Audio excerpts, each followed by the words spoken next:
महाराष्ट्र सरकारचं पावसाळी अधिवेशन सुरू असून नुकतेच अर्थमंत्री अजितदादा पवार यांनी महाराष्ट्र सरकारचा अर्थसंकल्प सादर केला।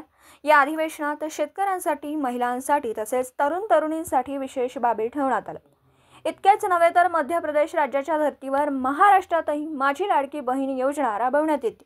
महिन्याला 1500 रुपये देण्यात येणार, तर सुशिक्षित तरुण-तरुणींसाठी औद्योगिक प्रशिक्षण सूर तर सुशिक्षित तरुण-तरुणींसाठी औद्योगिक प्रशिक्षण सुरू करण्यात येत असून त्यांना स्टायफंड म्हणून 10,000 रुपये देण्यात येतील। यासह अनेक योजना या अर्थसंकल्पात ठेवण्यात आल्यात। ऐकूयात अजितदादा यांच्याकडून अजितदादांचा वादा। नमस्कार माझ्या महाराष्ट्रवासियांनो, मी काही दिवसापूर्वी अर्थसंकल्प सादर केलेला आहे। तो तुम्ही सर्वांनी पाहिला असेलच। राज्याच्या अशा प्रकारच्या ऐतिहासिक अर्थसंकल्प सादर करण्याचं भाग्य मला लाभले, याचा मला सार्थ अभिमान आहे। या अर्थसंकल्पात माझी लाडकी बहीण या योजनेची घोषणा करण्यात आली आहे। या योजनेच्या माध्यमातून राज्यातील 21 ते 60 वयोगटातील प्रत्येक पात्र महिलेच्या बँक खात्यात दरमहा 1,500 रुपये जमा केले जाणार आहेत। या योजनेवर राज्य सरकार प्रतिवर्षी 46,000 कोटी रुपये खर्च करणार आहे। आजवर आपण पाहत आलोय की प्रत्येक कुटुंबातील आई स्वतःवरील खर्च शक्य तितकी काटकसर करते, पण आपल्या मुलाबाळांना काही एक कमी पडणार नाही याची काळजी ती घेते। परंतु काही वेळा परिस्थितीची अशी निर्माण होते की आर्थिक अडचणीमुळे घरातील मुलांच्याकडं जास्त लक्ष दिलं जातं आणि नेमकं मुलींकडेच दुर्लक्ष होतं। मात्र आता मला आशा आहे की माझी लाडकी बहीण या योजनेच्या माध्यमातून मिळणाऱ्या अर्थसहाय्याच्यामुळं राज्यातील माता भगिनींची ही विवंचना निश्चित दूर होईल। त्या आर्थिकदृष्ट्या अधिक सशक्त आणि स्वावलंबी होऊ शकतील। माझी मनस्वी इच्छा आहे की राज्यातील प्रत्येक महिला आर्थिक, सामाजिकदृष्ट्या सक्षम व्हावी, स्वतःच्या पायावरती उभी राहावी। कुठल्याही महिलेला असं वाटू नये की आपण दैनंदिन गरजांच्यासाठी वडील, भाऊ किंवा नवऱ्यावर अवलंबून आहोत। त्यामुळंच ज्यावेळी माझी लाडकी बहीण योजनेचा विचार करतो तेव्हा मला ही योजना म्हणजे महिलांच्या सक्षमीकरणाच्या दृष्टीनं टाकण्यात आलेलं अत्यंत क्रांतिकारी पाऊल वाटतं। आमच्या सरकारने आपल्या अनुभवाच्या जोरावर हे अशक्य वाटणारं काम शक्य करून दाखवलेलं आहे। एवढेच नाही तर राज्यातील माता भगिनींनी पुरुषांच्या तुलनेत कुठेही मागं राहणार नाहीत हे सुनिश्चित करण्यासाठी इतर अनेक पावलं उचलण्यात आलेली आहेत। अर्थसंकल्पात राज्यात 25,000 नवीन उद्योगांच्या उभारणीसाठी देखील आर्थिक तरतूद करण्यात आलेली आहे आणि विशेष म्हणजे त्यापैकी 30% युनिटमध्ये महिला उद्योजकांना सहाय्य केलं जाणार आहे।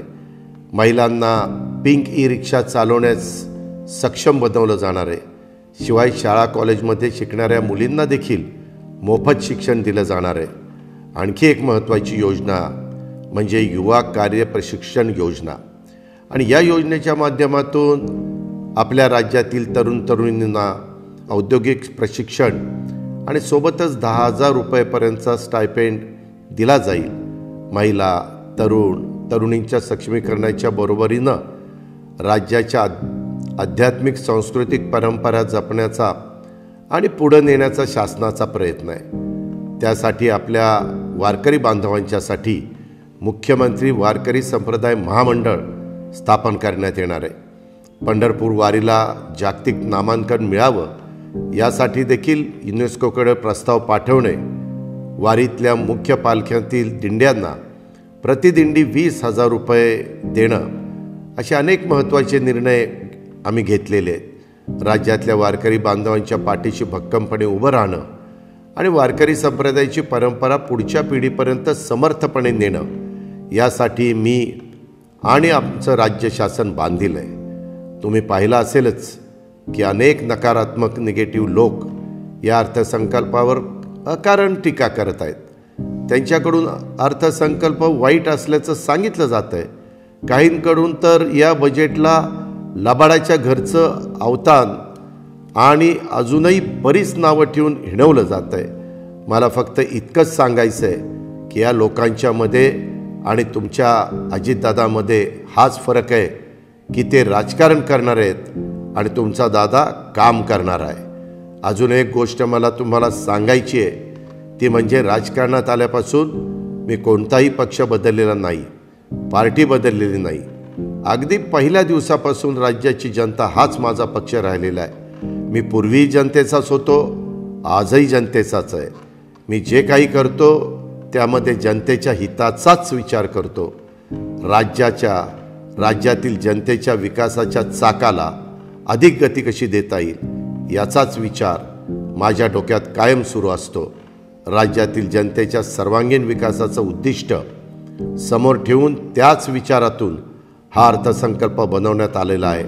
त्यामुळे जे लोक बजेटच्या नावाने नाकं मुरडत आहेत त्यांचे चेहरे आजच नीट बघून घ्या आणि नेहमीसाठी लक्षात ठेवा, ही तीच लोक आहेत ज्यांना विकासाची गंगा तुमच्या घरादारापर्यंत येऊ द्यायची नाही.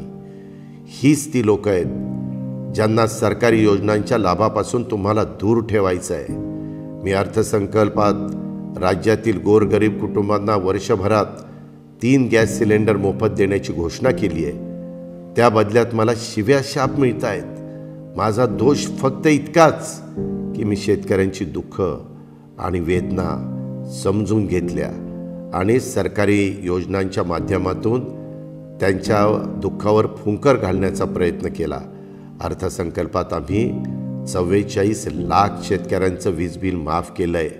हे सहन होत नाही म्हणून विरोधकांनी मला शिव्या द्यायचं ठरवलेलं दिसतं आहे. आम्ही कांदा उत्पादक शेतकऱ्यांना गेल्या वर्षी 350 रुपये प्रति क्विंटल अनुदान दिलं, तर त्यांचा विरोध का? यावरूनच कोण महाराष्ट्रातील शेतकऱ्यांचा विचार करत आहे आणि कोण शेतकरी विरोधी आहे हे आपल्या लक्षात आलं असेलच.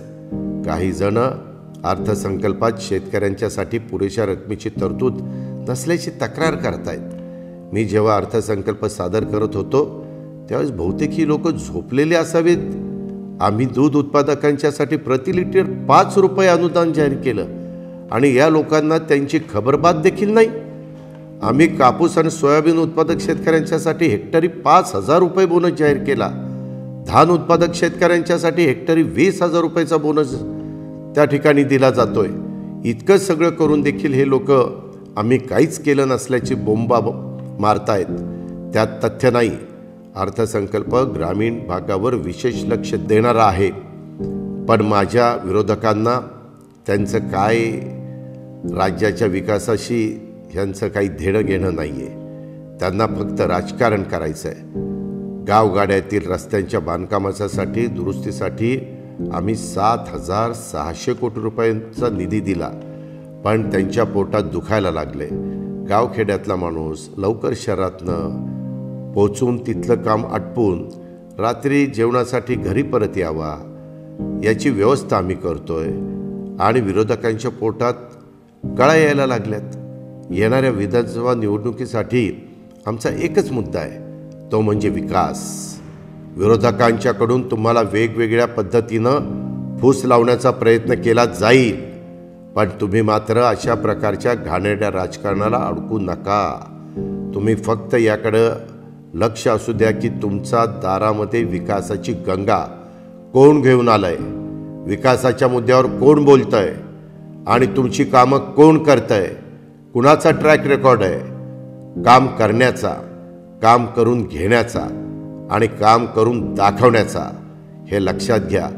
केवळ भाषणबाजी करणाऱ्या नेत्यांपासून जरा जपूनच आणि दूर राहा. जे नेते काम करत आहेत त्यांच्या पाठीशी उभे राहा, त्यांनाच मतदान करा.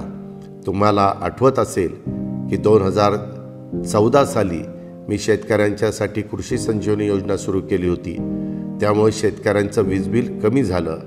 सोलापूर पाटबंधारे प्रकल्प, Pune Pimpri Chinchwad metro, Kharadi IT park, Baramati hitech textile park, Kolhapur औद्योगिक क्षेत्र असेल प्रकल्प आणि पुणे पिंपरी चिंचवड बारामती अशा प्रकारच्या अनेक कितीतरी शहरांचा कायापालट कोणी केला हे तुम्हाला माहितीच आहे. अशी एक ना अनेक नावं घेता येतील. कामांची यादी खूप मोठी आहे. ज्यांना आठवत नसेल त्यांनी माहिती घ्यावी की या सर्व विकास कार्याची सुरुवात कोणी केली. या सगळ्यांमध्ये तुम्हाला तुमचा दादाचा वादा बघायला मिळेल याची मला खात्री आहे. राजकारणात आलं म्हणजे विरोध तर होणारच. जो जास्त काम करतो त्याला तर थोडा जास्तच विरोध होतो आणि सहन पण करायला लागतो. म्हणूनच माझ्यावर मधल्या काळामध्ये भ्रष्टाचाराचे खोटे नाटे आरोप केले गेले. माझ्यावरील भ्रष्टाचाराचा एकही आरोप आजपर्यंत सिद्ध झालेला नाही, ना भविष्यात होईल. पण विकासाचं मॉडेल म्हणजेच सर्वसामान्यांच्या प्रमाणे सरकारी योजनांचा लाभ आणि जनतेला दिलेलं बळ सगळ्यांना दिसतंय. या पुढच्या काळात देखील हे असंच दिसत राहील. या विकासाच्या मॉडेलची जी पायाभरणी आम्ही करतोय त्यावर विकसित महाराष्ट्राच्या उभारणीचं स्वप्न साकार होईल. या कार्यासाठी मला राज्यातील 13 कोटी जनतेची साथ हवी आहे. तेव्हा माझी सर्वांना विनंती आहे की प्रगत आणि विकसित महाराष्ट्राच्या निर्मितीसाठी आमच्यासोबत या आणि आमचे हात बळकट करा. सर्वांचे पुन्हा एकदा आभार. धन्यवाद. जय हिंद, जय महाराष्ट्र. गोंदियाहून प्रतिनिधी अमरदीप बडगे.